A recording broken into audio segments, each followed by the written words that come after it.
নমস্কার বন্ধুরা, আপনারা দেখছেন জুয়েল ব্লগ। 14 ফেব্রুয়ারি শহীদ স্মরণে শ্রদ্ধাঞ্জলি জানানোর একটি ভিডিও তৈরি করলাম।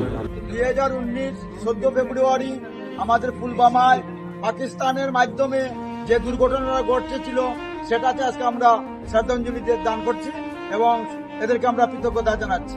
তো আমরা প্রথম পর্যায়ে হচ্ছে যে আমরা শ্রদ্ধাঞ্জলি শুধু জানালে হবে না, যে আমরা ওদের জন্য যদি আমরা একটু সময় আমরা নাম জপ করি, ভগবানের নাম জপ করি, তাহলে তাদের আত্মা মানে তৃপ্তি হবে। তো ওদের জন্য শুধু আমরা মোম জ্বালালাম আর ধূপকাঠি জ্বালিয়ে দিলাম সেটা কিন্তু হয় না। শুধু একমাত্র এটাই করতে হয়, ভগবানের কাছে একটু প্রার্থনা করতে হয়। যেমন আমরা মরার যেমন একজন মানুষ যখন মারা যায় তখন আমরা কি করি, দোকান বন্ধ করে নেই। দোকান বন্ধ করলে কিন্তু ওনার কোনো কাজ হয় না। তার জন্য আমরা কি করতে হয়, যে আমরা যদি একটু ভগবানের কাছে প্রার্থনা করি তাহলে তার আত্মা তৃপ্তি হবে এবং শান্তি পাবে।